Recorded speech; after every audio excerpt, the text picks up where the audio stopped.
Everybody, welcome to Nerd Hell's second series, Movie Butter, where if movies are popcorn, then our commentary is butter. Unnecessary, very fattening, and will kill you in the long run. It's me, Jared Leto's Joker. And it's me, Harley Quinn. What? I wanted you to come in with Heath Ledger's Joker. Yeah, and it's me, Poison Ivy. Oh, hell yeah. And bisexual love interest to Harley Quinn. That's what I want. Okay. And it's not only me and Stanley today. We have a guest. Yes. I am sorry. I'm Stanley's wife, Savannah. I am an LPC associate. That means I'm a licensed professional counselor, working on getting my 3,000 hours. Yeah, y'all thought we were just going to sit out here and do nothing, but do research from our opinions, because who gives a fuck about our opinions? We actually got someone who was a professional. Jeez. A professional. I've worked 17 jobs, and I still don't feel like a professional. What's this 3,000 hours for, though? Yeah, Texas is more, they have more legislation against, or are regulating mental health than they do guns. So for a gun training class, you only need about 8 hours if you want to do a concealed carry permit, right? But if you want to be an LPC, a licensed professional counselor, you have to get 3,000 practical hours. In addition to, so you get your master's degree. The last year of your master's degree, you're doing already like client work. But then after you graduate, you have to have 1,500 direct hours. That's like talking with clients. And then 1,500 indirect hours. That's writing notes, researching, all that fun stuff. So it's a lot. Wow. But yeah. Hopefully I'm qualified by the end of it. With 3,000 hours, I'd hope so too. But hey, it's just like my father would always say, stop being sad. and speaking of not being sad, the movie of this 2 weeks is The Joker by Todd Phillips. Now, what y'all think of The Joker? So I already have a bias because for me, Heath Ledger is my Joker because of, like, back in 2008 when I was living in Germany, because that was when the movie came out, I saw it with my boyfriend at the time, and he and I went, and they had, like, a special night where you could go see this movie, and you got 2 free beers with the purchase of a movie ticket, right? So it's obviously that was included.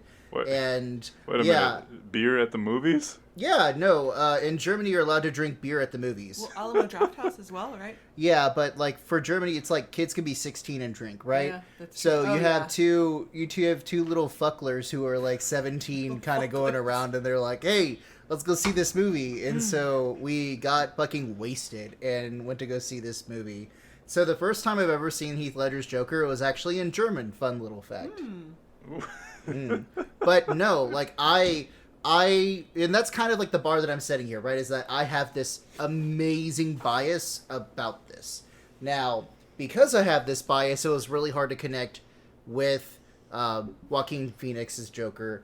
But as the movie progressively grew, I legitimately grew more to like it. I thought it was good. It was really creepy, to be honest, because the Heath Ledger's Joker is just this nihilist person, right? He's a nihilist fucker who's going to destroy everything.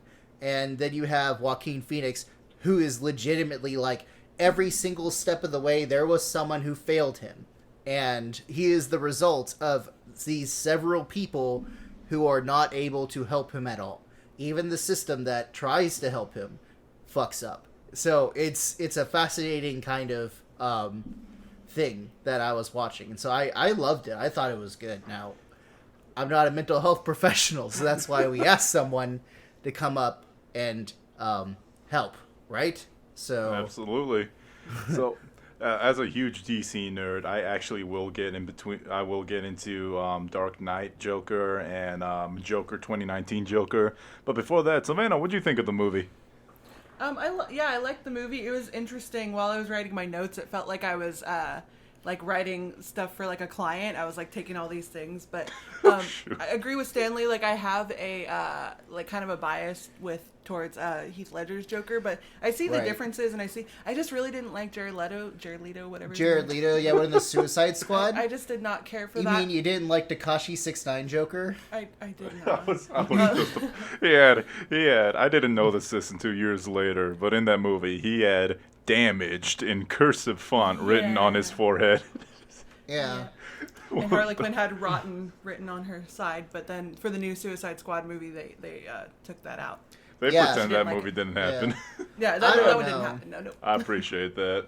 Jesus, that movie was infinitely better. I'm not gonna say anything else other than, like, if you haven't seen the movie, dude, fucking go see it. Either go see it in theaters, or if you don't want to be stupid and get COVID, just buy HBO Max for like a month and then binge watch every DC thing you can, and then cancel the membership, and that way you're golden, right? It's like couch surfing, but for subscription services. Speaking of HBO Max, that's where we watch the Joker. HBO Max, please sponsor us. I will not say another positive thing about you until you give me money. Dude, I'm gonna talk a whole bunch of shit about HBO Max. I don't know, like All right. There Yeah, no. are, like, here's the thing though, like, I like HBO Max because, like, it gives me access to all these things. I did not know that Doctor Who was only on HBO Max. Like, I tried to watch it through Netflix. Netflix does that little thing where it's like, hey, you mean Doctor Who, right? And then you go down and it's like, we don't have it, but we have things like Doctor Who. I'm like, no, dude, that's not what I'm asking. If I want to watch Netflix and I want to watch Doctor Who on Netflix, don't fucking tell me that you have Doctor Who on Netflix in the search bar. Still, Yeah. You hear Yeah. that, HBO Max? All that can change as soon as we see money. yeah, no, plus, like, it's glitched out a little bit on me sometimes. Like, I was like, hey, you know, HBO is, like, run by AT&T, and they have, like, all the cash, right? So you think they could hire some IT people that would help debug a little bit of this, you know, stuff. Little did we know this is the beginning of Stanley's Joker origin. Next week he's gonna assassinate Stephen Colbert. You know, honestly, no, I wouldn't assassinate Stephen Colbert, because I actually like Stephen Colbert. Like, one of the Okay. things is that he is one of the worst, like, hosts for, like, late night. But back when he was on the Colbert Report, he's always got a place in my heart because he purposefully pissed off my dad. So that was the... I like coronavirus Stephen Colbert when he was doing a late show as opposed to the late show. Oh, you mean like the one where he was, like, doing it with his wife? Yeah. Yeah, like, just That's sitting how. there. That's. I don't know. That sounded dirty. Because he had his wife, like, in the corner, right? And he would just basically play to her. Mm-hmm. Yeah, no, that was great. Like, I remember the first time when the pandemic first came on, Stephen Colbert was sitting out there with a fire pit looking all homey. And he was just like, you're at a late show, I'm Stephen Colbert, and the fire pit, and the audio was fucking garbage, which, number one, pot meat kettle, right? Because obviously I'm not an audio technician. But number two, I was like, man, I had to run Zoom meetings in my classroom that were better prepared than this. But still, yeah, I don't know, money, shit, I okay, but still. So why don't you go ahead and explain this to us, Robinson? Give us a little plot summary to whet our All palate right. before we begin. Before I do that, I'm just gonna say my favorite late night show host is Elmo from the Elmo's Not Too Late Night Show, also on HBO Max. Give me money. So, the Joker movie starts out with just a rundown Gotham City. The streets are overfilling with trash. Rats are everywhere, and we cut to Arthur working his horribly paid job as a clown. Our main character, Arthur Fleck, right? So we cut to his first gig where he's just twirling a sign out in front of a shop, right? A bunch of hoodlums come up to him, steal his sign, and he's got to chase him down the road. Then, in the alleyway, they beat the ever-living shit out of him. And this is only one in many Arthur's misfortunes that's going to come up. Now, what we learn is that Arthur has been recently let out of a mental hospital, and he's going to see a psychiatrist. I'm going to say once a week. Movie didn't specify. And we learned that, Yeah, time was really unclear on this entire thing, right? Oh, yeah. Because it could have been like maybe a week, And that's actually something I'm gonna bring up later. But we learned that this character Arthur Fleck has a mental disability. Oh, I forgot the name of it, but it forces him to burst out in fits of laughter at random and often inappropriate times. Not that he wants to, it just happens, right? I know what it's called, pseudo-bulbar affect. Ah, we have a professional here for a reason. I know. That's why we reached out, right? Reaching out for me is just saying, "Hey, you want to do this?" Yeah. And Arthur's home life isn't that great either, because all he does is take care of his sick mother. Well, not sick, aging mother, who is convinced that Thomas Wayne is gonna help them. She's writing letters to him. He's going to become mayor. Thomas Wayne is going to save us. Arthur couldn't give less of a shit, but it's his mother. So, one of Arthur's co-workers is like, yo, I heard you got the shit kicked out of you by a bunch of little Mexicans. Here's a gun. So he gives Arthur a gun, right? And this is the beginning of the end for Arthur. Also, at the same time, he met this girl at his apartment building that he's got a little bit of a crush on. Now, Arthur, in one of my favorite scenes of the movie, is performing at a children's hospital. If you're happy and you know it, clap your hands. If you have cancer and you know it, playing for these kids. And as he stomps his feet, the gun comes flying out of his pants. And he frantically tries to pick it up in in front of a bunch of terrified kids and nurses. He immediately loses his job. As you do when you bring a gun to a fucking children's hospital. Yeah. All right. So, as he's going home from that night, everything's awful. He lost his job, mom's sick, blah, blah, blah. And he's on the train, right? Now he sees these 3 Wall Street jackasses, the type who say, you can't hit me, my dad's a lawyer, right? And they're just harassing everybody on the train. All of a sudden, Arthur's condition kicks in, and he has a laughing riot. Now this pisses off Daddy's special boys, so they beat the hell out of him, right? And as they're laughing about it, Arthur snaps and shoots one of them in the head. The other 2 start freaking out. He shoots the other guy square in the head. The third guy he gets in the leg, and the third guy tries to escape. Arthur hunts him down and unloads his little revolver into the guy's back and then runs off. He locks himself in the bathroom, trying to calm down, like, what the fuck just happened? And then he just starts dancing. He just goes footloose by himself in a filthy Gotham City bathroom. He goes right back home and to his little crush, who hasn't seen anything of him, just walks into her apartment, starts making out. Boom, beautiful relationship. Things are getting somewhere. On top of that, he unwittingly started a political movement in Gotham City. Because Bruce Wayne in an interview was talking about how these poor kids were just slaughtered, right? And then he makes a bunch of very nasty comments about the lower class, starting a kind of a riot of the lower class. And he calls them clowns. So now that's kind of like the mascot for this anti-rich revolution. We are clowns, right?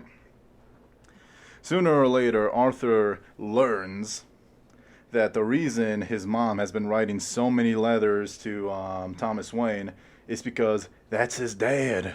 Thomas Wayne and Arthur's mom had a baby, and that's Arthur. So he goes to confront Thomas Wayne about it. Thomas Wayne says, you ain't my fucking son. Wait, you're Penny's kid? Penny's fucking insane, right? So Arthur goes to an asylum where Thomas said his mom was being held, Penny Fleck. And he gets the records. Turns out Thomas was completely right. Penny was insane. She has psychosis, narcissistic personality disorder. And on top of that, he was adopted. She's not even his mom. And he read in newspaper clippings that she would repeatedly have abusive boyfriends over that would beat the ever-living hell out of Arthur until he was found tied up to a radiator and malnourished. Now, on top of that, not on top of that. So Arthur goes home all pissed off, right? So he goes into his girlfriend's apartment, wants some cheering up. So the girlfriend comes in, and completely freaks out because she doesn't know who this man is. Now, as the viewer, we realize that Arthur never had a relationship with this woman. It was all a fucking hallucination in his mind. And then he leaves the apartment. It's unclear whether he harmed her or not, but he leaves the apartment. In the midst of all this, he did a comedy show, right? And at that comedy show, his laughing got to him, and he bombed terribly. And his favorite TV show host, Frank Murray, played the clip like an Ellen DeGeneres, right? Making fun of Arthur, and they recently asked for him to come on the show. Now, with all this stress and everything mounting up, Arthur kills his mom in a fit of rage, kills some co-workers that he had, caused two cops to go to the hospital and shoot a man, and he finally gets on Frank Murray's show where he has a meltdown. He lets everything let loose, and the riots are still going on. They're going on stronger than ever. He starts screaming about how nobody treats him well, how people are awful, and at the end of it, he shoots Frank Murray. He gets dragged out by the cops, and the clown rioters, his supporters, break him out of the police car, right? And they all have like one happy little riot at the end. But at the end of the movie, we cut to Arthur in the psych ward talking to a therapist, and the movie ends with him running away from orderlies trying to detain him. After what we suspect as the audience, he kicked the living hell out of his psychiatrist because he walks out with bloody footprints.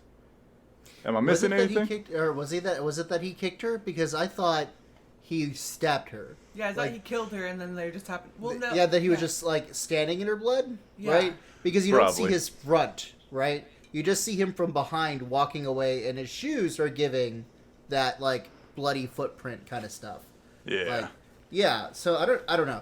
It could have been It could have been intentionally vague. Right? Yeah, I think that was it. It was just we don't know how the violence happened. We just know that it happened to the degree of like this lady got fucked up, right? So, I mean, yeah. So, man, I have to tell you, I don't know what it is about like Frances Conroy getting typecasted as like the crazy old woman, like because she was also in American Horror Story as like the maid, where you would see Murder House, yeah, like where you would see the maid be really sexy if you were like a lustful dickhead, or if you were like a good person, you'd see her as like an old like Frances Conroy. Have you seen the show, Robinson? No, but I seen the movie Shallow Hal with Jack Black. Yeah, oh my gosh. It is the exact same thing. Shallow Hal is American Horror Story prequel. Okay. I love Jack Black. That's why I was like, oh, shut up. Yo, Jack Black's mom is like insane. Yeah, dude. Like, I don't know what, but still, like Frances Conroy killed it in this thing. She kills it as like a fucking crazy person, no matter what, right? 6 Feet Under. Yeah, 6 Feet Under. She was also really good too. I do love that Zazie Beetz was in this. She's the Joker's love interest. Oh. Well, quote love interest, right? Yeah. So I like that she's actually getting more work because gotta support a girl who lived in Germany, right? So, but she was also played like the boyfriend in the Amazon series Invincible. So, or sorry, the love series Interest, right? So she's Amber. doing well. Yeah, like That Amber. goddamn bitch. How, dude? Like she's how Bro. is she that bitchy, dude? She knew from the beginning he was a superhero, and she's like, yeah, but you ran off to save Mark. It's like, you knew that was me. That's an episode for another day, but Yeah, that's an episode for another day because I have very strong opinions. I'm going to stand Zazie. Zazie Beetz. I'm standing you. I will fucking slice my arm at this altar, dude. I don't care. So the first thing I want to bring up is how this movie, even though it's a wild spin-off with its own story, well, not a wild spin-off, but definitely its own story, is that how true it stays to the Joker's original morals. Well, not morals, the original idea of the Joker. The fact that the Joker is not a person, he is an idea. The Black Knight's Joker hit this to a T, right? Because in there, he had no origin. We didn't know who he was. We never found out what his first name was. Heath Ledger's Joker was just an idea, and that idea was chaos. But in this movie, they gave Arthur Fleck an origin, They gave him a name. They gave him everything that goes against the Joker being the Joker, but they still made it work with him being an idea. Because yes, he set off the revolution of the poor versus the rich, but that was never his intention. He didn't give a shit about that. All he did was murder 3 kids that were beating the hell out of him. And he was already a clown to begin with. On top of that, we don't know where he came from. In the beginning of the movie, he was Arthur Fleck. In the middle of the movie, now he's Arthur Wayne. At the end of the movie, it's just Arthur. And even then, that's not concrete because we still don't know where he came from. Yeah, because I think it was said that he was abandoned as a child, right? Was it the papers? Yeah. I think for me, this perfectly reflects the Joker narrative because of the Batman the Killing Joke. If you've ever read the comic, which, like Robinson, if you're a DC fan, you should probably... have you read this before? I've read it and I've seen the movie that had 40 minutes of filler. But, like, the whole idea about it is that the Batman the Killing Joke is the whole thing of, like, at the end, he's just kind of like, that might have been it. I don't know. Like that's where it's from, the Killing Joke. Okay. Yeah, the Killing Joke. Because then, like, Heath Ledger's thing is the exact same thing as kind of like that of, well, it may be my origin story. I don't know. And if you notice this, like, with Heath Ledger's Joker, and then I'm going to stop talking about Heath Ledger's Joker. The whole idea behind it is that no matter what he told people, he always told people a different story about how he got his scars. Right, and that humanizing factor. Yeah, it's that humanizing factor, but that makes him more terrifying though when he's being aggro, right? Yeah, that's what we call agitpropaganda. So agitation propaganda is a method used by the Soviet Union in order to humanize and then agitate to a point of disabling like entire political states of countries. And so, like, you see this agitprop, like, start going around and fucking, like, he sees Rachel, right? Which is the Dark Knight's love interest. And he goes, you want to know how I got these scars? I had a girlfriend just like you. Or I had a wife just like you. And, you know, I wanted to make her smile because she was really depressed. So I cut my cheeks into a Glasgow smile. Which, and then, like, the other part is, like, when you see he's talking to the gangster, right? He goes, you want to know how I got these scars? And then he was like, my father used to get really drunk. Like, just these things that he thinks that would make them more personable, right? Mm-hmm. So he's obviously he's doing agitprop, and that's the intense manipulation. Yeah, intense manipulation, right? So I guess agitprop would be more towards states doing this to each other, right? Rather than just one person, but still. I mean, obviously as a historian, I got to be like, oh shit, this is just like nation state shit. So yeah, but did you have something like you wanted to tell us about like the psychology of this? Because I know that you were saying that you felt like you were taking notes for a therapy session. I was. We were just talking. I think I said what I wanted to say just now about the humanizing. Yeah, the humanizing aspect. Yeah. What about it? Oh, that's what he was trying to do with what were we talking about? Well, because we were talking about Heath Ledger's Joker, yeah, but we're also talking about how Arthur Fleck doesn't really have an identity. Doesn't have an identity. Yeah, and that's kind of, I guess, what the movie itself was doing, because look at all he did throughout the movie that if, like, let's say we saw, again, we've seen it from, like, I guess the hero's point of view, from Batman's point of view, but when we're watching this movie of Arthur Fleck, not Joker, we're seeing his story and we're feeling for him. He killed 3 subway people, and we're not like, oh shit, he killed those subway people. We're like, oh, those subway people suck. Yeah. Right? So just from that point of view, seeing that. I actually wrote down in my my notes, right? Because it was in my notes for the timeline that I have gun to hospital, quote, and then like question mark. And then when the people came up on the train, I had Trump Jr. question mark. And then when he shot the first guy, I put, hell yeah, brother, Second Amendment rights. Like I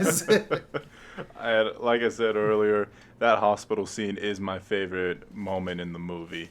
Of such tension, and they still managed to sneak in a laugh because Arthur, after bumbling around chasing a gun on a children's hospital floor, he puts it back in the pocket. He goes, hee hee, shh. Mm-hmm.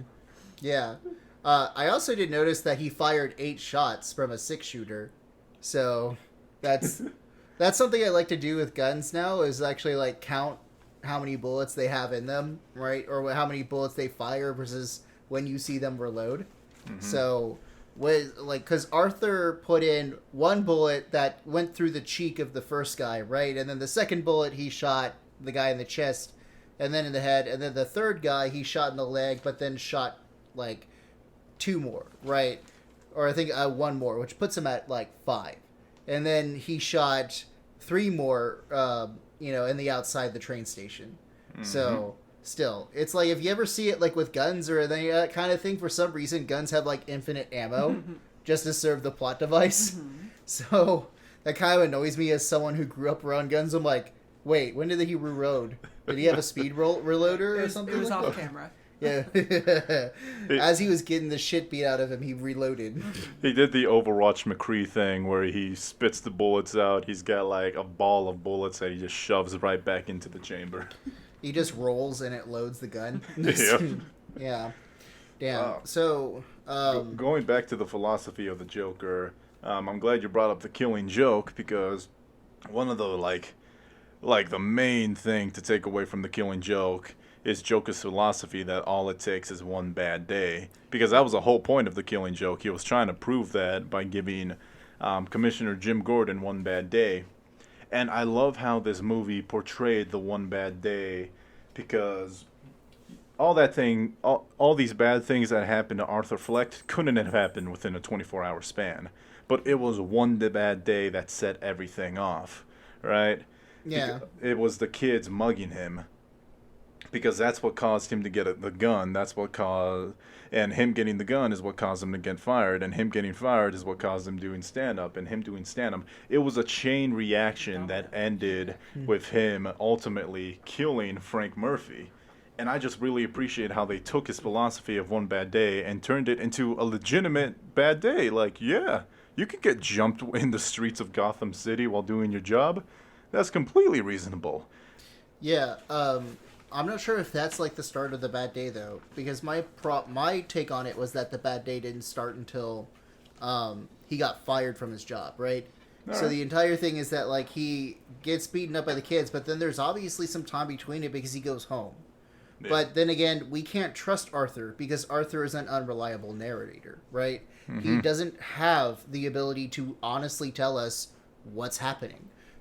Like with Murray, when he went into the television show as he was watching with his mom, and then just like all of a sudden you see Murray filming like a good camera technique, but then Joaquin Phoenix is sitting in the audience and is laughing along and has like this almost father-son moment too. Yeah. With Murray, which I kind of found a little bit weird that they were putting a father-son narrative into that kind of thing, because Murray is not really there a lot.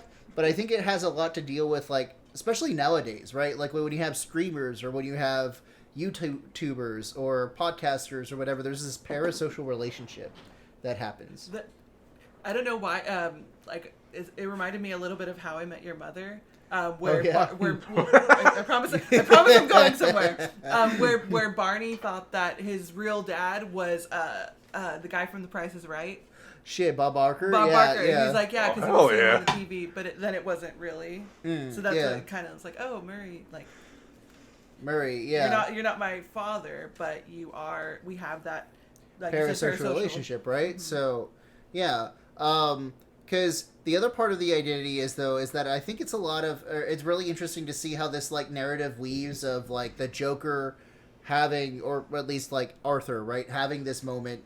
And then you see almost this communist-like revolution happening, like, in the background, where they have even signs that are, like, kill the rich, which is obviously a play on, like, the whole thing of eat the rich.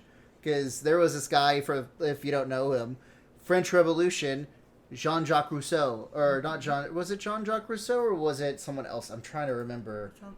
It was Jean-Jacques Rousseau. So Jean-Jacques Rousseau once said, it was like, when... the poor are left with nothing to eat, they'll start eating the rich. And then when they're done with the rich, they'll eat each other. I thought Jacques Cousteau was that really nice aquarium guy.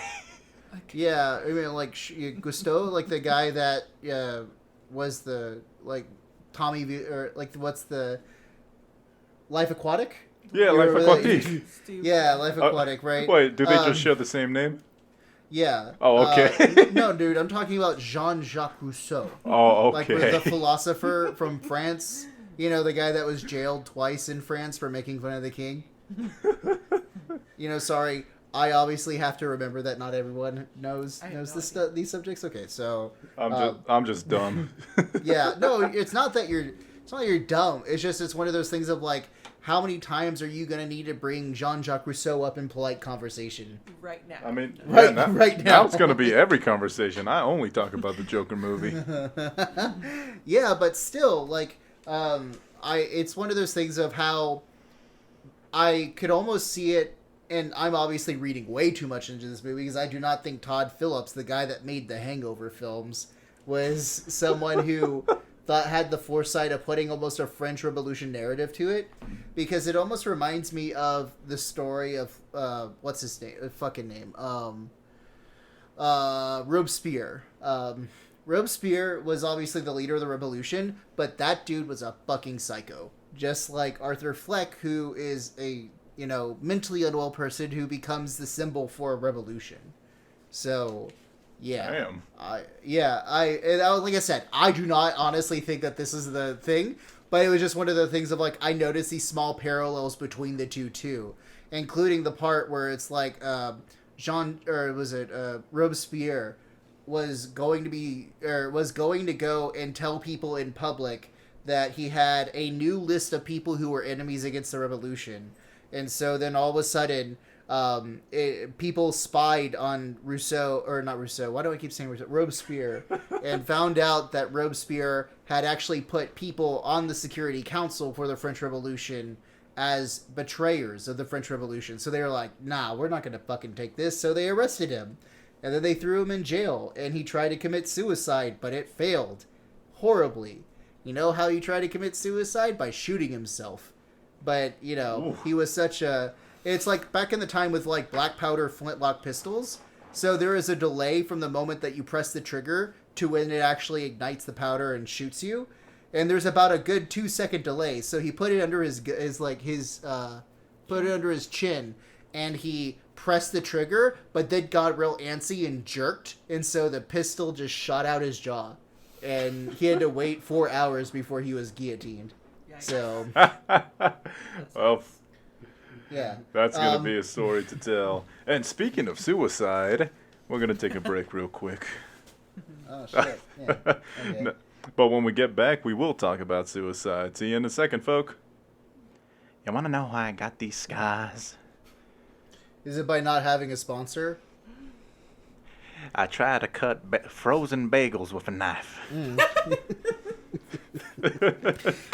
And you were cutting it down with your palm facing the knife. Well, welcome back to Movie Butter, where I am covered in butter. And I'm not. And that's why I smile more. So, when I said, speaking of suicide, I wasn't referring about my own. I was talking about Arthur Fleck's, because one thing we saw that honestly got me really good in the movie is while he was practicing, he was invited to the Frank Murray show, and he started practicing, he started rehearsing what he would say, what he would do, and he was clumsy, he wasn't confident, and he had an episode playing for practice, and at one point the episode started adhering to what he said he was doing, right? Instead of random conversation between the host, the audience started reacting to him in, like, I'm gonna assume a mental episode where he thinks the audience is actually there. I would honestly say that it probably wasn't a mental episode. From the very few courses that I took in taking, like, acting, I know that what he's doing is called blocking. So what you do in blocking, especially with acting, and a lot of people who do performance stuff does this, is that they put out spots, and when they do these spots, they do certain actions in these spots that are on the stage, and then, like, him opening the curtain and being And like, shaking the "Hey, how hand. you doing?" and then moving to feet to the left and then shaking someone else's hand. And so I took it as blocking. I didn't think that it was... Okay. I didn't think it was... But that's still planning, right? That's still, the whole I'm going to plan to kill myself on television kind of thing. So, yeah. And he was going to open that with a knock-knock joke. The thing was, he was going to say knock-knock, and who's there? He was going to shoot himself on camera. And that actually falls in line with what he wrote in his journal earlier that a psychiatrist read. I hope my death makes more sense than my life, right? Right. So obviously, he was very mentally unwell. Anybody who considers suicide is mentally unwell. And I wanted to talk about that a little bit. Because another thing, if you notice in the movie, is that he imagines conversations in the middle of real conversations. For example, that last conversation he had with his psychiatrist, right, where she's telling him the bad news, he cuts her off and says, "You never listen to me, do you? You always ask me blah, blah, blah. All I have are bad thoughts." And she doesn't react at all. She just keeps going with what she said. Yeah. That was obviously in his head. And one thing that you guys brought up was the dance scene. What do you want to say about that? Oh, I was just trying to think kind of get y'all's thoughts on what you thought it was. My opinion of it was, it almost felt like dissociation. Like after that happened, like he kind of had like almost an out-of-body experience and kind of like euphoria, kind of an adrenaline rush after that. Like that's kind of what I took it as. What did y'all kind of... Yeah, so I know that one of the things that is described, at least by soldiers, is that there is this sense of, like, killing being horrible. But in World War I, there was this really great book called Storm of Steel. It was written by Ernst Junger, and he once described about, like, how when he was in the battlefield and he was doing the battlefield and doing these gruesome things, he knows that, like, his conscious mind would be, like, horrendous, like, what the fuck are you doing, my guy? But then, at the end of it, like, while it's going on, he felt literally high, right? He felt like it was awesome. And there are other soldiers who have also written similar experiences of, like, how, within that moment, right, it's nothing but the game, the kill, the, whole thing of proving to be over another person. And obviously that might be something generational too, because I'm referencing someone that fought in World War I. But there is something really personal about killing someone within like a meter or so, which is what he did. He shot those people literally as they were standing over him, and he had their blood on his face, that kind of stuff. So it might have been one of those of like, that was one of the first like emotionally connective things that he's ever done with someone else. Yeah. Oh, is murder them. Sense. Don't you think? Like, because that's what I took it as, was that he was experiencing that like almost like Ernst Junger kind of high. Yeah. In that idea. Yeah. So. And I guess that's like I got almost there with the kind of the adrenaline rush, the high, but like you having it from the lens of like a historical perspective is. That's also because because as a professional historian, that's what I do. But like I think I mean. I don't have any psychological training, and I've never killed someone, right? So I can't say whether or not it's, like, truly horrible or you get to that point. But so I was just thinking about things that, and I don't know how true this is. I watch a lot of, like, murder shows and true crime and stuff like that. I hear that sometimes after people kill people, they go for, like, a cheeseburger or something. They have, like, a hunger. So it's like different reactions that you'll have. Like you'll go eat a bunch, or you'll like dance, or you'll. Like, which sounds like that like Ernst Junger kind of thing, because they would describe how after they did a raid or did like a midnight raid or something like that, they would like smoke and drink and that kind of stuff after that. Like chasing almost that high. Yeah, like keeping that adrenaline rush going. Because there are people that have adrenaline junkie tendencies, right? Well, I guess they're not junkies, right, in that kind of term of like heroin, but they're junkies in the sense that they constantly need this adrenaline rush to be, make their lives matter or that kind of stuff. So, yeah. I don't know. So we got the psychiatrist perspective, and we got the historian's perspective. Now it's time for the gamer's perspective. He was just emoting. He was BMing after. He was saying he got that was some kills. that was real PogChamp, my guy. That is it. Man, I feel so bad that I don't have any credentials. And 4 years from now, I'm gonna be like, as a computer scientist. But what I think it is. Robinson, Oh, go ahead. just real quick before you do that, after you say your point of view, I would like to just explain the difference between a therapist and a psychiatrist, just real briefly. Oh, please do it right now. Okay, I can do that. So a psychiatrist, exactly the person that the Joker was seeing. A lot of the times, interactions with psychiatrists are exactly like that. They have a PhD. They went to medical school.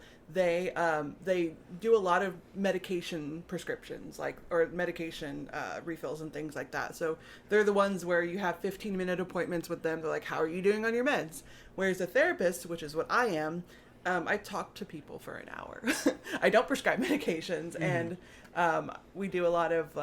I guess that's a very less simple drug-based coping skills, right? Yeah, that's a great way of putting it. I'm like, what do I do in my job? I've been doing this for a couple years. But yeah, I just wanted to express that because I didn't want to get in any kind of trouble if you called me a psychiatrist, and I do not have those credentials. No worries, yeah. Also, remember, everything we see on this podcast, we're talking about Minecraft. Everything is in Minecraft. Everything's a game. Game, right? Absolutely. Yeah, in a game. But those stockbrokers deserve that gunshot in a game. of course. Okay, gamer's perspective.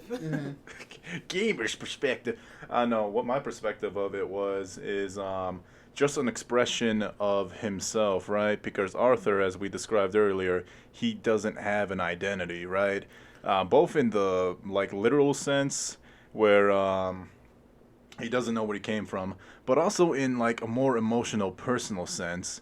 Because as he is right now, the only thing he has going for him is clown. And even then, clown isn't really a way that he likes expressing himself. I mean, he loves making other people laugh and smile. He loves acting goofy, but it's not something that gets him respect. Nobody respects him. And I feel like this is the first time he's ever lashed out. This was the first time he's ever fought back against the people that stepped on him. And this was just his own weird way of expressing that. This form of saying, this is me. This is what I do. This is who I am. I am the killer clown. I am the Joker, right? And what I liked about it is that his first dance, big old dance, was by himself in that filthy, filthy New York bathroom. Very small, deliberate steps, right? It was like a ballet. And at the end of the movie, after he's killed 2 more people, his coworker, one of the most gruesome, realistic deaths I've seen in my life. And what I mean by realistic is it wasn't over the top at all. It was an explosion of fury that ended within 20 seconds. That was wild. And his dancing there, it was insane, right? Yeah. He's jumping down the stairs. He's throwing away cigarettes. He's smoking another cigarette. He's throwing his hands everywhere. He is now more comfortable with himself, and he's expressing that through his dance. I feel like, in my way, his dance is him expressing that he's finally feeling happy and comfortable with himself. And that's interesting, too, because one of the things I said about it, and I hadn't thought about it, is that he actually stabs that coworker, right?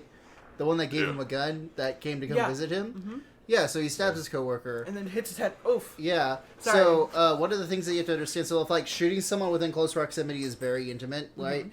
Stabbing someone is almost even more so, right? Because it's not a quick death, and it's something that you have to be in close and almost personal with that person, right? So a lot of ancient worlds or cultures, that kind of stuff, stabbing was one of the most important things as far as killings go, because stabbing was almost on the level of personal betrayal kind of thing. Stabbing in the back. Yeah. So I mean, it was just Caesar, right? So in Julius Caesar gets stabbed by Brutus, right? And that whole thing of why Caesar is so upset is that Brutus comes in and stabs him, and he's like, "E tu, Brute," and dies. And it's one of those of a lot of the stage directions for that are to have shock, to be shocked, to be whatever, because he's getting stabbed to death by the Senate, so he's like, ah, shit, it's like Tuesday. And then, Brutus, who might have been his, illegitimate child, honestly. We're not sure, but still. I thought they were lovers. No, they weren't lovers. I mean, they were like 30 years apart from each other. So, Well, it is Shakespeare, my boy. no, we're looking like a Greek, my guy. Like, that's the thing. Yeah, but still, I just thought the dancing at first, and I had that thought of association, like dissociation, where he just kind of always has his out-body experience. Like, he's in the zone kind of thing. Like, it's when you get into the thing that you're really good at and you're doing it, it's almost like autopilot takes over. I know that sometimes, like, when I give a lecture or when I'm talking to students about something historical, I will actually get lost inside of my body and actually start, like, almost experiencing it from away myself. And I don't know, like, that's a good or a bad dissociation. It can be good, that autopilot where you're like, okay, I got this. I know what I'm talking about. Right. And it's one of those things of, like, I've hit this so many times, I know the exact points, and so I'm just going to enjoy this, or whatever, but still. But yeah, so I know that you brought your DSM with you. I did bring my DSM, yes. Do you want to give us, like, the DSM and, like, What's a DSM? Oh my gosh, Robinson, it is the best thing and the worst thing. So the DSM stands for the Diagnostic and Statistic Manual of Mental Disorders. We are now in the 5th edition. So what this is, the reason why it's good and bad, it's good for when you want to diagnose someone. It has all the different, like, mental disorders and all the kind of facts around them. It's not very prescriptive, though, which means that it'll give me the facts, but it won't give me anything around the treatment. Yeah. So it just basically, like, it's an identifier, not how to deal, not how to deal with it. Yeah, so it's like PTSD and all that stuff. So. What? So 5 books and you still don't have the treatment? No, it's the only thing about it is that it's supposed to be an analytical tool. Yeah. Right? So okay. You're only supposed to know what the problem is. You're not supposed to know, like, you and your training as to be, like, a therapist or a psychologist are to know what the treatments are after that. Exactly. Right? Yeah. So once you have the diagnosis, it informs the treatment. So you're like, okay, you have, anxiety. These are the things that you need to do for anxiety, but that's not in the DSM. And it's editions, so it's updated every X amount of years. It really depends. Yeah. So what are we looking at? So we're looking up the Joker's diagnosis, what you diagnosed him with according to your notes. Okay. Yeah? So what I thought, there's many things. He could have what's called comorbidity, which is where you're diagnosed with more than one mental disorder. My very first thought was that he has a traumatic brain injury with that pseudobulbar affect. Yeah. So, because there were some points towards the beginning where I was like, it seems like he has a little bit of an intellectual delay. Yeah, like almost a disability in a bit. Yeah. So, but I don't know that I actually looked up. I was like, that looks like a traumatic brain injury, but I have to see where it is. I don't Phoenix. I'm sorry?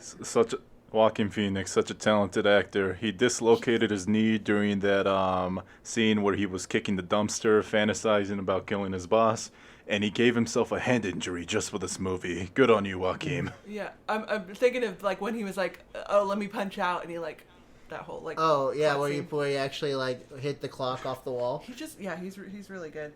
I do not know where the traumatic brain injury one is, but that is what I would diagnose him with. The one that I recalled was very early on in the movie. I pegged his mother as not as a narcissist, as having narcissistic personality disorder. Oh yeah, bring it on. Let's stick Penny Fleck. Okay. Right? That's amazing because, like, if you found this in the beginning of the movie and it was revealed, like, at the 1 hour mark. So that's actually really impressive. I mean, that kind of shows you how much training therapists have to actually go through in order to, like, do that. No, it's just because I'm good. No, I'm kidding.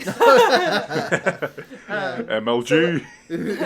So let's talk narcissistic personality disorder. Let's think of Penny Fleck. Let's have her in mind when we're talking about these criteria. First criteria is pervasive pattern of grandiosity in fantasy or behavior. There's a need for admiration, lack of empathy, beginning in early adulthood and present in a variety of contexts, as indicated by one or more of the following.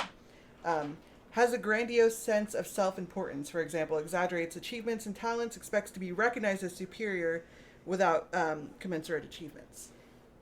So I feel like there were examples of that in the movie. You know what? That's amazing that you say that, because when you said delusions of grandiose, the first thing I thought of that came to my head was like, Thomas Wayne will save us once he gets these letters. Yeah, when he knows how we're in trouble, he'll help us as soon as he finds out, right?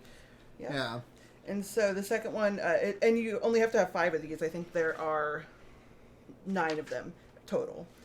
Is preoccupied with fantasies of unlimited success, power, brilliance, beauty, or ideal love. Again, going back to Thomas Wayne. Believes that he or she is special and unique and can only be understood by or should associate with other special or high status people or institutions.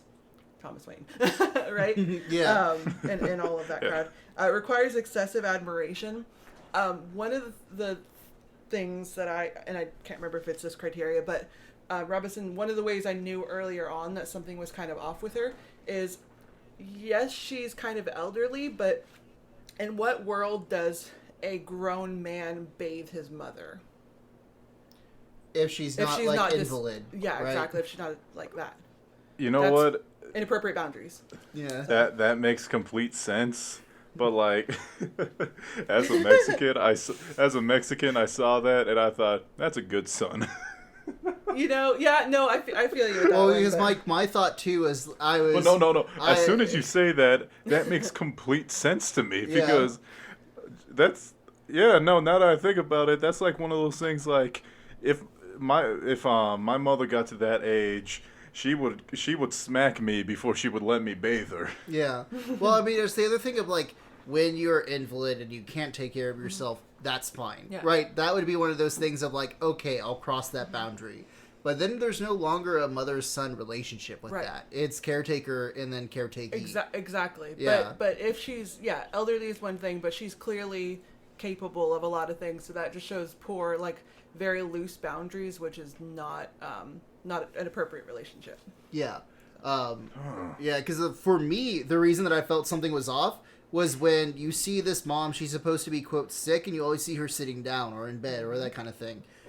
So when Arthur Fleck, like, picked her up and started dancing with her, I was like, wait, what the fuck? Yeah. Why is she dancing? Like, that was my moment of, wait, is she not invalid? Is she okay? Whoa, okay. Yeah.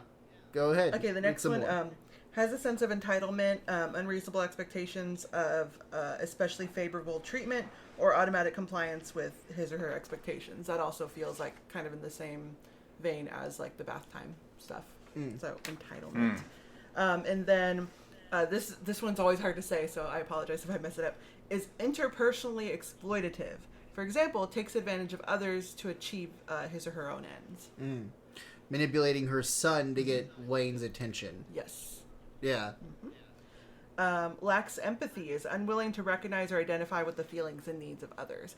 Now, I don't know that she necessarily lacks empathy, but it's not the highest it could be. I will say this, when Arthur's like, I got my comedy show tomorrow, she straight up says, well, aren't you supposed to be funny to do comedy? Yeah. Yes, I remember. Okay, Yeah. that's Robinson, that's a great example of straight up lacking empathy, you're right. I remember that because I was like, that was a George Lopez joke. No. I think that was was one of those. I was just like, you fucking asshole. I think that was in both of our notes. That's funny. Yeah. So the last two is often envious of others or believes that others are envious of him or her.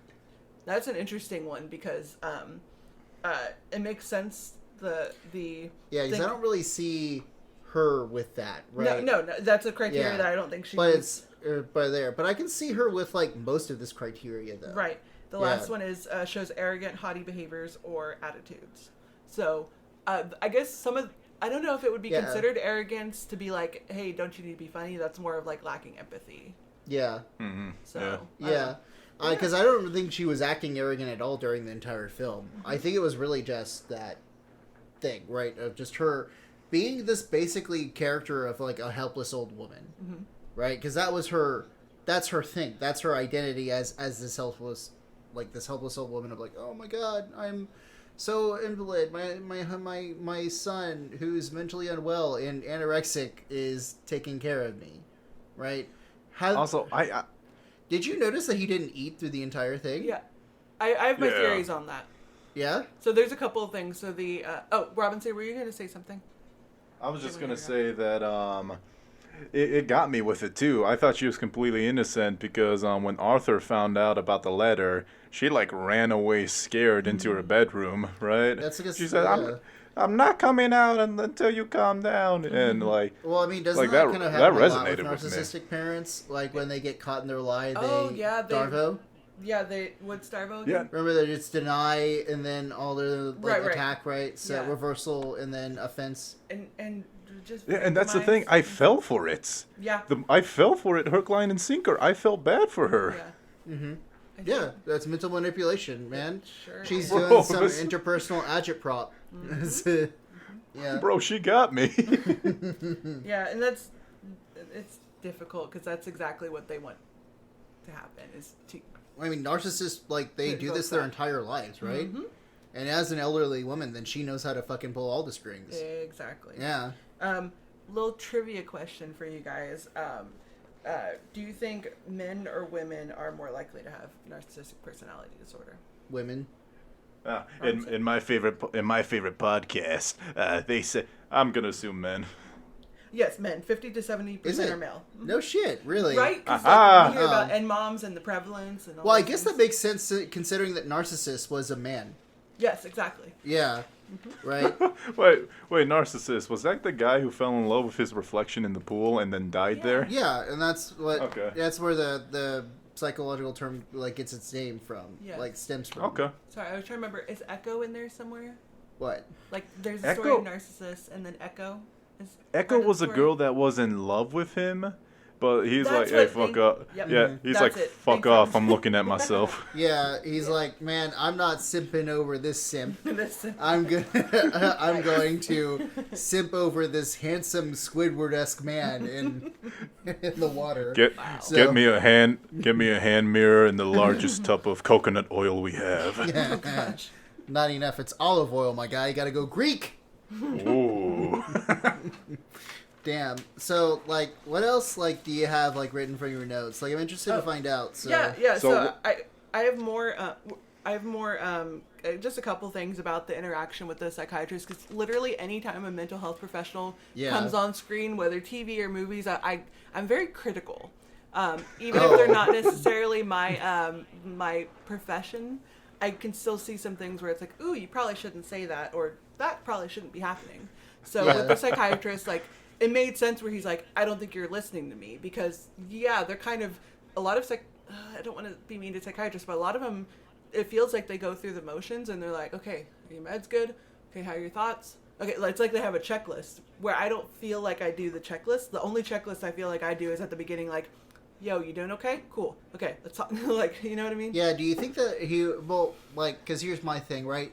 So, his public help, right? Mm-hmm. So his safety net was essentially to see the psychiatrist, and I feel like psychiatrists are more like doctors, right? Absolutely. They're Well, not they went- actually, they're more about, like, almost bridging the medical mental health Yes. profession. And mental health is really more like what you would see, like, with someone who's classically, and I don't want to say this right, but like Carl Jung or Freud, like people who actually sit there and try to see, is there a way that like exploring the mind and doing exercises can like help achieve mental awareness. Right. And Right. but yeah, no, I know that you were like really pissed off with the interactions between you, like the psychiatrist. Yes, and, because the biggest yeah. thing that I wanted to mention that I put in my notes is, I forget when in the movie it was, but it was basically like, she was basically like, the psychiatrist was like, well, just so you know, this is going to be our last time meeting because we lost funding, whatever. Yeah, she didn't find out there in that moment that they lost funding. Sorry, I'm about to go on a rant. Yeah, go ahead. It's not really going to be a rant. We each so get she- one. We set up this rule last episode. We each get one rant, one target per episode. Yeah. Yay! Okay, awesome. So, mini rant. So she didn't find out just there in that moment that funding was being cut. She knew about it. So what should have happened is to have some sort of what's called a warm handoff, which means that while they're ending their professional or their therapeutic relationship, their professional relationship, she should have been giving him referrals to several other psychiatrists or therapists or something like that, so that he could continue his care. Because right now, that's one of the problems with the system, is that there was absolutely no continuity of care. Yeah. He was just like, good fucking luck. Like, And honestly, it makes sense that the setting is in the 1970s. So for everyone who doesn't really know, right, obviously because like I'm a U.S. history person, right, there's something called the Community Mental Health Centers Act that was signed in 1963 by JFK. And the entire deal about it was that like mental institutions by the time of the 1960s had become essentially just like prisons for mentally ill people, but to the point of like it being almost tragically, number one, underfunded, and they were essentially like what we would think of as being like insane asylums, right? So the whole idea behind the community mental health centers is that they were going to try and get rid of the bad mental health centers, but keep the good ones.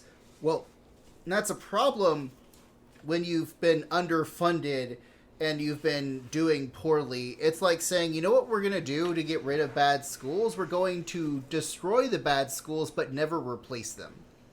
And so that puts a bigger strain on the already existing mental health facilities, and it causes the existing mental health facilities to decline in care because of patient overload, right?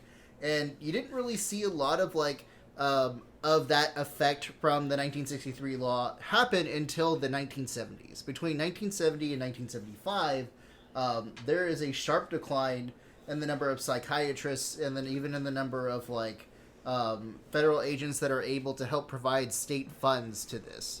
So, you know, I like having the movie is set in the 1970s makes perfect sense for Arthur Flick having this bad day to where his care gets dropped, because you're seeing the eventual outcome of this law that didn't replace mental health facilities.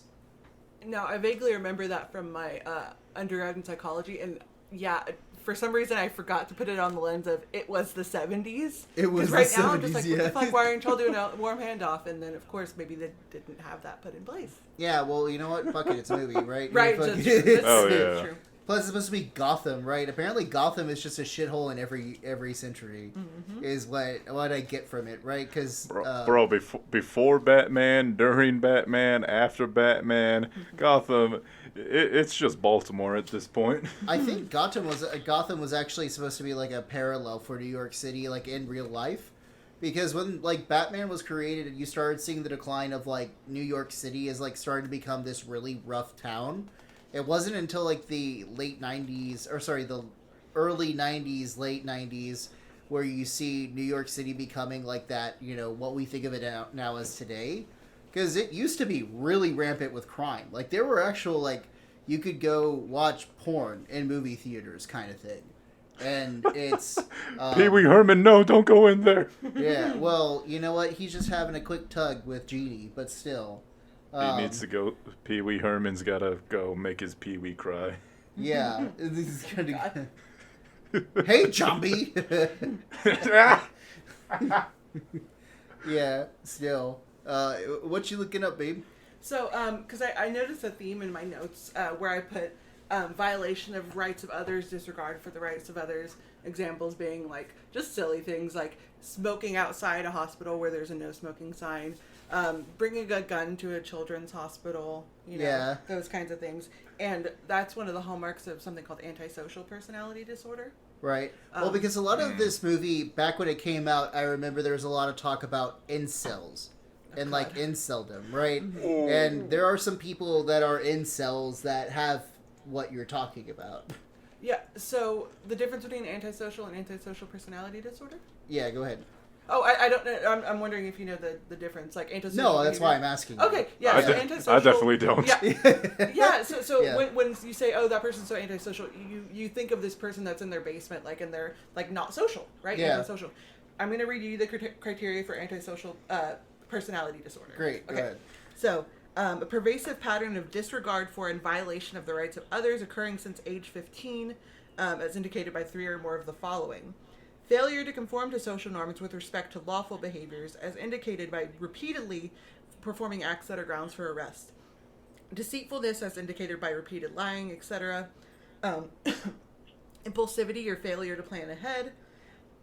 Sorry, I have to cough. Irritability and aggressiveness. Reckless disregard for the safety of self or others.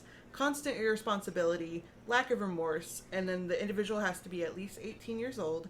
So there's another disorder that happens, like you have to have another disorder before you have this one. Like you have to be diagnosed with something earlier in life before this one. Really? Yeah, so there's, I forget the order it goes in. It's oppositional defiant disorder, conduct disorder, and then antisocial personality disorder. Right. So, what typically happens is you hear about like kids that like harm animals, that kill like whatever when they're younger. They usually grow up to be antisocial, have antisocial personality disorder. Okay. That's a lot that you see in like psychopaths, sociopaths. It's kind of like the stairway to that. Like when you have conduct disorder, when you have that kind of behavior, disregard for animals, disregard for people, that kind of develops into that. But I don't know that I would necessarily fully diagnose Joker with that. Right. But you're saying that he does have some of those, right? Right, because exactly. He needs 3. And I counted 4 out of the... Yeah, right, but we don't know if he was diagnosed with conduct disorder when he was younger. I mean, he might have. He might have been, but again, we don't know the origin of the full origin of the Joker. But could that be part of the comorbidity from his brain injury? Yeah. Yeah. Oh, the comorbidity. Right? The comorbidity just means that he's diagnosed with more than one thing. Yeah, which could mean that like that could help. Like he could have brain injury, but also have that defiance disorder, right? Or antisocial personality because he's over 18. Okay. Yeah. Yeah. All right. And I'm actually so glad you brought up the incels because now I don't have to bring them up. Because did you guys know that there's a subculture of Joker fans that post inspirational Joker quotes? Yes. No, I was. Wait, dude, Savannah, you know what I'm talking about? Schoolers, I think I'm fairly certain I know because it's in the same thing. I think it's the same group of people. No, it has to be a different group of people than the Harley Quinn Joker like cringe fest. Oh people. No, they're part. No, that's that? the female version. Okay, of what then I don't know is. the incel version of the Joker. Yeah. Every incels, including me, worship the Joker for not giving a shit, taking what he wants. And for some reason, in Twitter and YouTube and TikTok, all these goddamn communities, there will always be a subsection of people who post inspirational quotes with photos of the Joker. And I would like to read a few of my favorites, if that's all right from you. I'd love to hear it. Yes, please. Fuck. Okay. Right. Yeah, go ahead. Straight from Pinterest, from @WhySoSeriousRK. You will never find a woman like me. Me, thank God. Oh my God! What the fuck? From Pinterest again, @The Joker's quote. I am me and I won't change myself for anybody. Great. Another one from the Joker's quote. Don't stop dreaming just because you had a nightmare. This one I want to die. I want to die right now. That's it. Uncredited. They miss you because you ignore them. Yes, that's how relationships work. You fucking retard. Sorry, that was ableist. Yeah. Robinson, the only reason I'm able to tolerate these is the way that you're reading them, because otherwise I would be cringing like out of the room. Okay, wait, let me. This is another one from the Joker's quote. I just realized a lot of these are from the same guy. But here, let me read it how I interpret him. I looked myself in the mirror and said to myself, it's time to confront the demons. Oh my God. I love that little whiny voice at the end of it. The demons. The demons. All right. Another one uncredited. Sometimes you have to play the role of a fool to fool the fool who thinks they are fooling you. Ooh, fool. And my fool. Excalibur, yeah, from Soul my Eater. absolute favorite one, the last one I will be reading today. Yeah. This one comes from @JokerKing on Twitter. Yes, I know there's a special place in hell for me. It's called the throne. Damn. Like, I'm not usually a proponent of someone, like, ending their life. But I feel like that person needs to really think about the benefits of dying. Oh my God. What? I'm sorry. Like, in a game. Obviously. Yeah, in the game. Like, that's the deal. But, I'm going to try and transition us off this because it's it's honestly making me like dizzy a little bit how cringy that was. Something I noticed, and I wanted to know if you two recognize this, but have you ever noticed how like the moments when Arthur is experiencing pain or that kind of stuff, he's walking upstairs, but then when he's like going to do bad things or disassociating, he's walking downstairs. I didn't notice that. No, that I wasn't that observant. So like his the first part where you see him walking to his apartment, he's constantly walking upstairs, right? When he's getting back from Wayne, he's walking upstairs. When you see his mom like at the hospital, he's walking upstairs. But when you see him like do things that like free him from his like self-imposed isolation, or see him going more deep into mental illness, you see him walking downstairs. Obviously, the big one would be when he's dressed up in makeup and he's going to Murray. You see him walking down those stairs that he uses to climb up. And then you see him when he's going to Wayne Manor, right? He's walking downstairs at the train station. Or when he's he's running away and finding out the truth about his life, he's running downstairs in the mental asylum.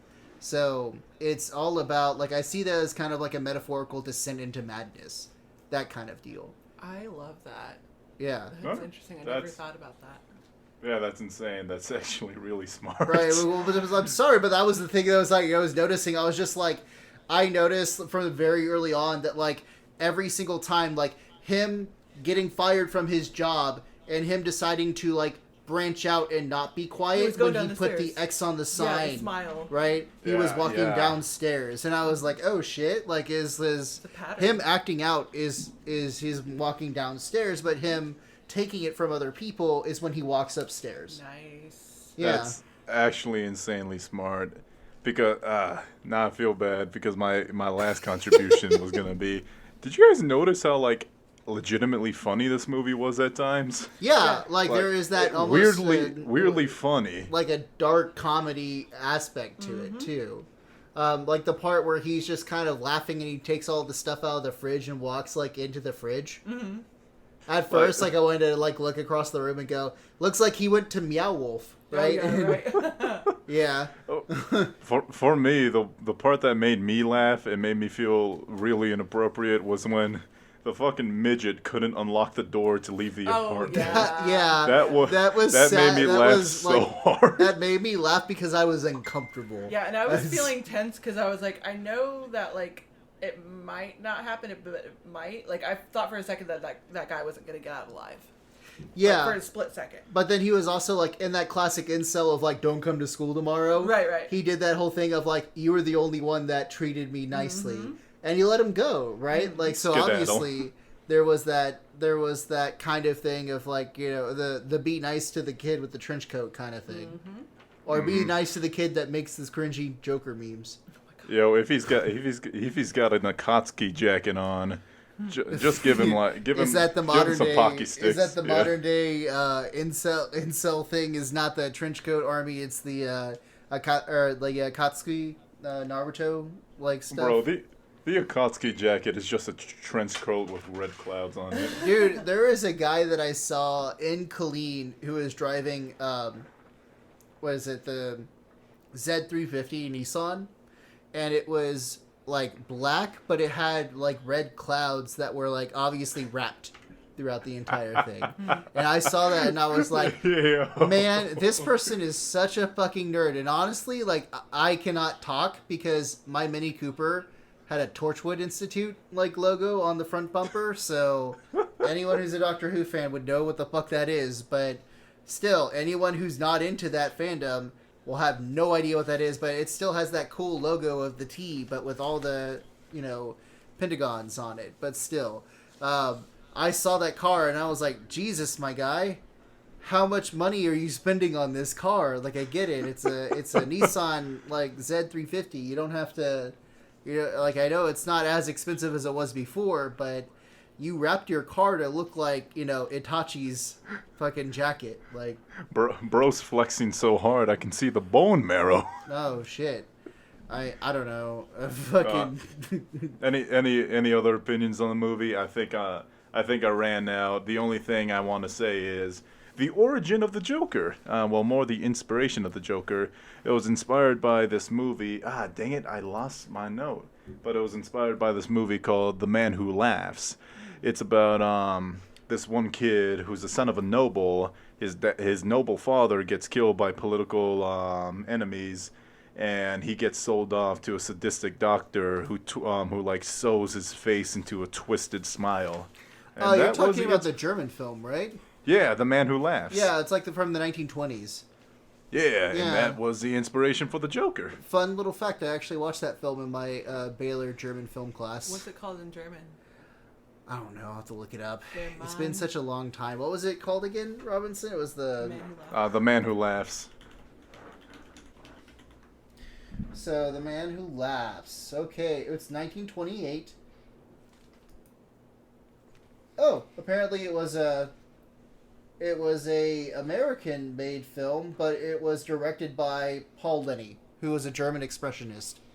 So it's Ooh. considered a German film because I guess it was directed by a German filmmaker, but like America funded it, so hooray!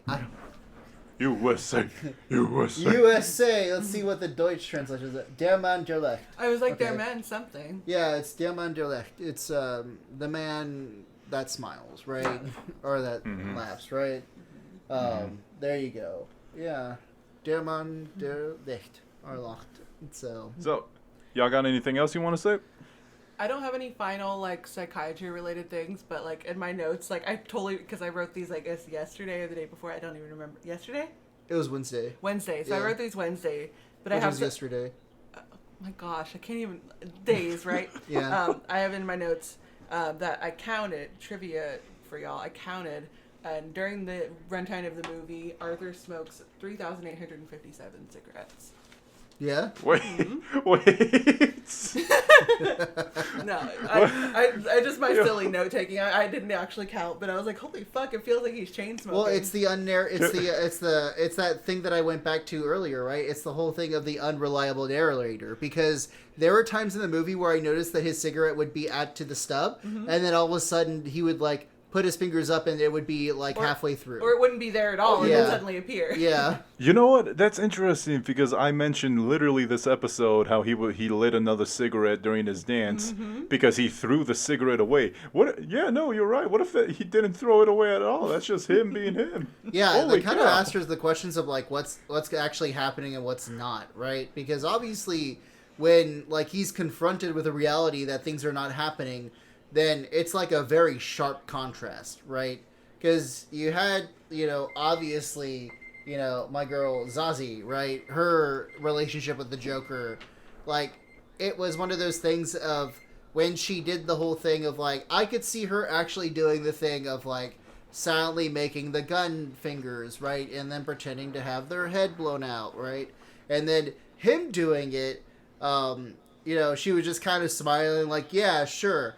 What if that was their only interaction? That's what I thought. I'm pretty sure that Yeah. was their only Well, interaction because because it's all the other things that like they're talking about. She's acting essentially as his moral compass, right? Or acting as, I don't even know if that would be moral compass. Just sort of this subconscious thing that she's going through, right? Mm-hmm. And because the other time that I notice that is that like every time he goes upstairs, you also see Zazie, Yeah. right? Mhm. And he doesn't kill her. He doesn't descend stairs either in order to get to her place. So that's how I kind of like figured she might be safe.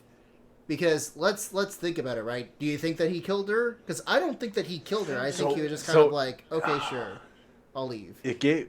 Because right after that scene, so it just shows him put the finger gun back to his head.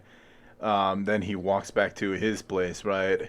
There were sirens outside of his window, and there's always sirens in this movie because it's a big city, but this is the first time that the sirens were showing light in through his window.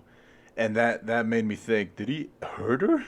Well, it's Like- he also lives essentially within the projects, right? So that's Yeah. that's the other part of like it's if you are someone who lives within that part of the town, you're essentially going to hear sirens and that kind of stuff all the time because gunshots and Right. things and that kind of stuff.